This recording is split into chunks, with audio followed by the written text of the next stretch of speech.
शुरुआती में हमें ध्यान रखना पड़ेगा कि आदिकाल में कौन से साहित्य थे जिनकी विशेषताओं की हम बात कर रहे हैं। तो सबसे पहले ध्यान रखना होगा कि आदिकालीन साहित्य में हमने चर्चा की थी कि यद्यपि प्रारंभिक रचनाएं सरहप्पा के रूप में मिलती हैं, सरहप्पा द्वारा रचित रचनाएं मिलती हैं, लेकिन बाद में एक प्रकार की रिक्तता आती है, यानी उसके बाद सरहप्पा के बाद छिटपुट रचनाएं मिलती हैं। लेकिन 9वीं 10वीं शताब्दी के बाद से एक बड़े पैमाने पर रचनाएं मिलने लगती हैं। तो कुल मिलाकर 9वीं और 10वीं शताब्दी के काल से हम आदिकाल की शुरुआत मानते हैं, जो लगभग 14वीं शताब्दी तक चलता है। इस तरह से 9वीं शताब्दी से लेकर 14वीं शताब्दी की रचनाएं और उससे पूर्व में विशेषकर सरहप्पा आदि की रचनाओं को सम्मिलित करते हैं जो साहित्य, वो आदिकालीन साहित्य है। अब आदिकालीन साहित्य की विशेषताओं में हमें ध्यान रखना होगा कि उन विशेषताओं को ध्यान में रखना है जो इन साहित्य में वर्णित थी।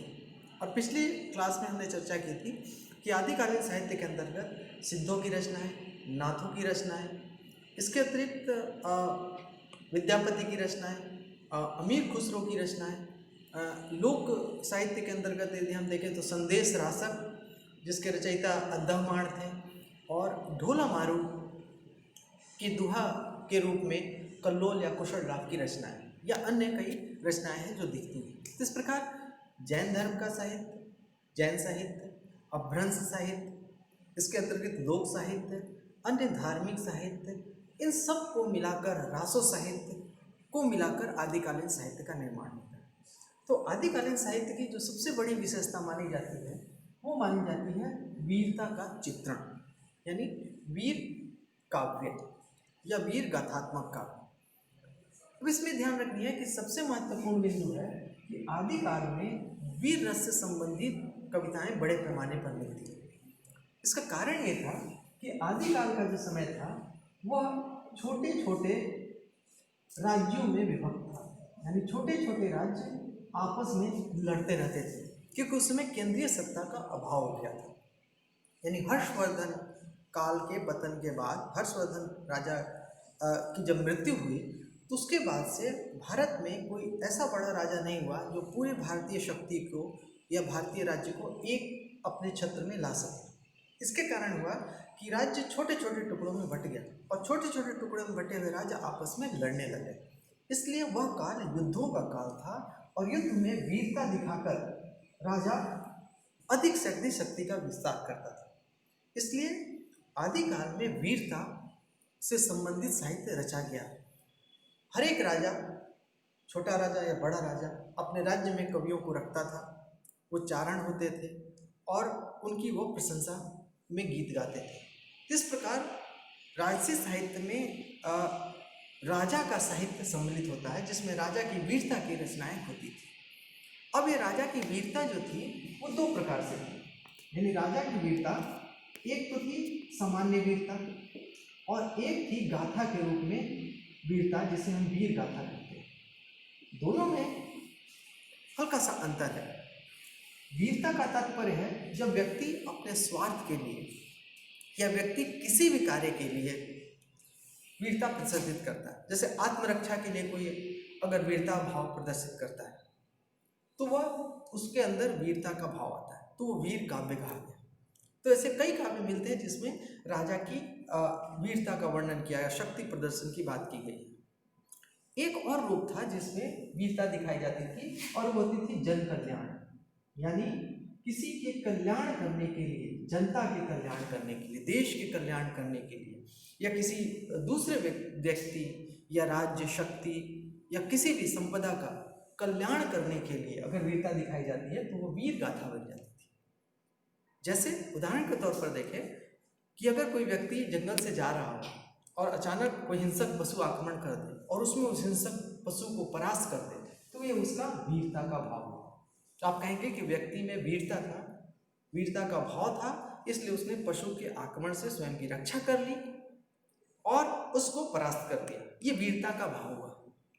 लेकिन अगर मान लीजिए एक समूह जा रहा हो लोगों का और इसे समूह पर कोई एक पशु आक्रमण कर देता है, अगर कोई एक व्यक्ति आकर उस पूरे समूह की रक्षा करता है तो वह एक कल्याण की भावना निहित होगी, कि अगर कोई एक कारवां जा रहा है, एक समूह जा रहा है और अचानक हिंसक पशुओं का आक्रमण हो जाता है और उसमें कुछ व्यक्ति उस हिंसक पशु का मुकाबला करते हैं और जन समुदाय जन माल की रक्षा करते हैं, तो लोग उसे कहेंगे कि यह बहुत कल्याणकारी वीरता है।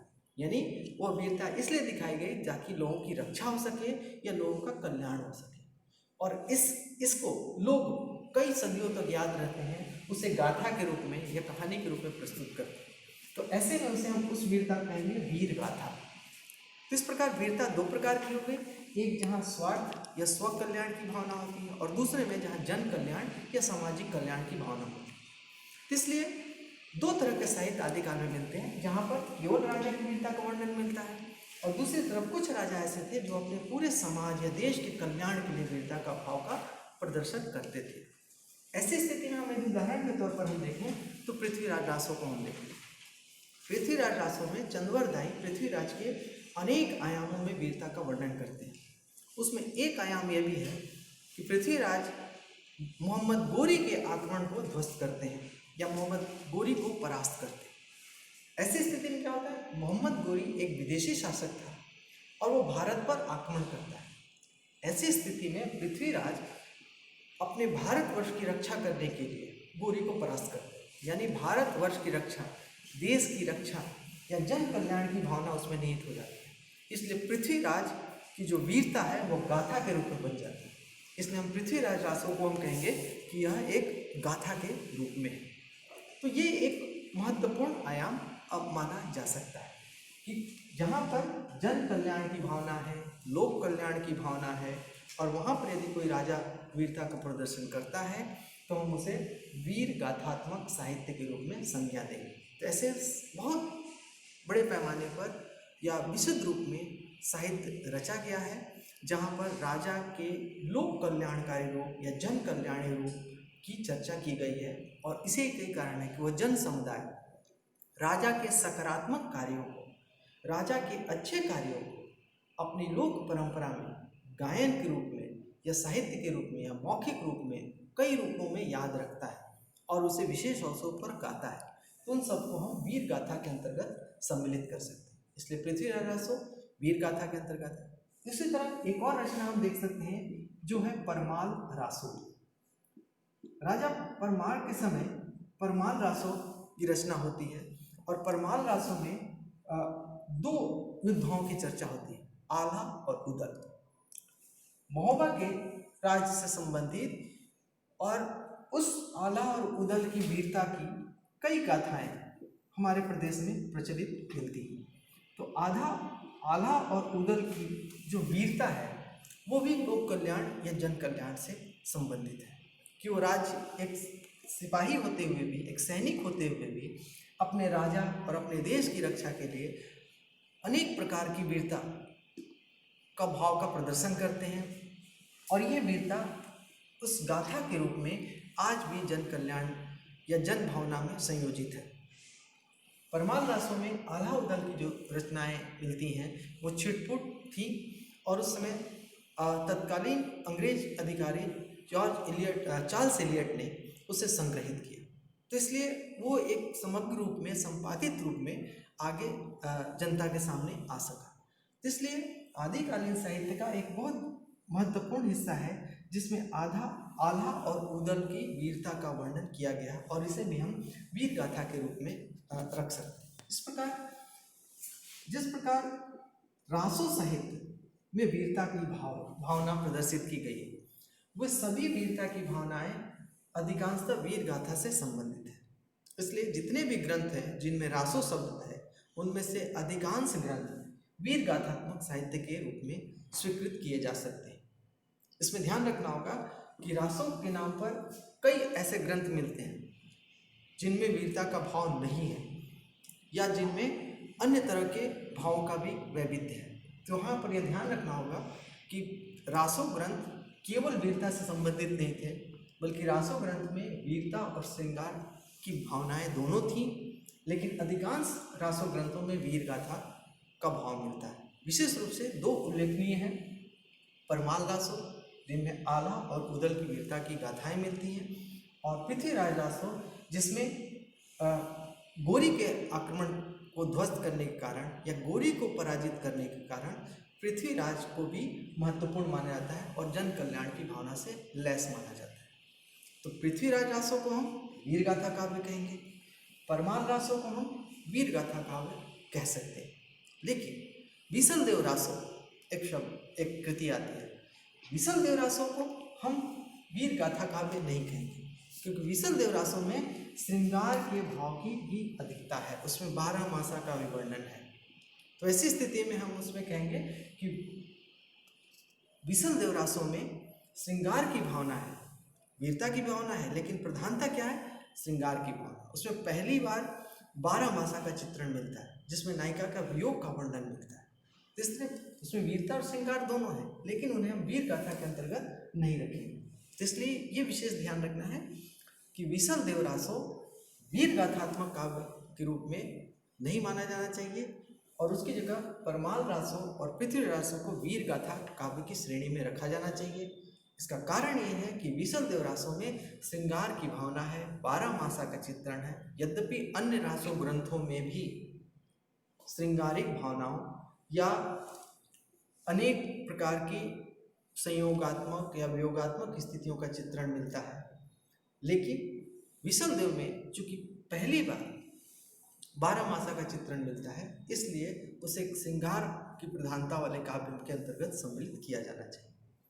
इस कक्षा में आपको इन दो चीज़ों को विशेष ध्यान रखना है कि वीर का आदिकाल में की जो विशेषताएं हैं, उसमें से प्रधान विशेषता है वीरता और श्रृंगार की, जिसके संबंध में आज हमने वीरता के बारे में बात की कि वीरता एक भाव है जिससे साहित्य में वीर रस का संचार होता है। वीरता दो प्रकार की होती है, जिसमें व्यक्ति या राजा अपने वीर भाव को प्रदर्शित करता है स्वार्थ के रूप में या व्यक्तिगत कल्याण के लिए। दूसरी तरफ वीरता की भावना जब सार्वजनिक कल्याण के लिए या जन कल्याण के लिए, लोक कल्याण के लिए प्रदर्शित की जाती है तो वीर गाथा हो जाती है। पृथ्वीराज रासों को वीर गाथा ग्रंथ इसलिए कहते हैं क्योंकि पृथ्वीराज ने बहादुरी के साथ गोरी को परास्त किया था। मोहम्मद गोरी विदेशी आक्रमणकारी था और विदेशी आक्रमणकारी से अपने देश की रक्षा करना एक जन कल्याण की भावना है, इसलिए हम उसे वीर गाथा की श्रेणी में रखें। उसी प्रकार परमाल रासों के अंतर्गत आला और उदल जो वीर योद्धा थे, वो अपने राज्य महोबा राज्य की रक्षा करते हैं और इसलिए वहाँ भी देश या जन कल्याण की भावना है। इसलिए आला और उदल की कथा परमाल रासों में है, उसे हम वीर गाथा काव्य के अंतर्गत रखें। तो पृथ्वीराज रासों वीर गाथात्मक काव्य है, परमाल रासों वीर गाथात्मक काव्य है। लेकिन विसल देव रासों में चूंकि श्रृंगार की भावना है, 12 मासा का चित्रण है, यद्यपि उसमें भी वीरता का भाव है, लेकिन उसे वीर गाथात्मक काव्य की श्रेणी में न रखकर श्रृंगार से संबंधित काव्य की श्रेणी में रखा जाना उचित है। इस प्रकार आदिकाल की विशेषताओं के संबंध में ये पहला व्याख्यान है, जिसमें आपको आदिकाल की विशेषताओं के बारे में इन बिंदुओं पर चर्चा करना ज़्यादा उचित है। अगले कक्षा में हम दूसरे बिंदुओं की चर्चा करेंगे।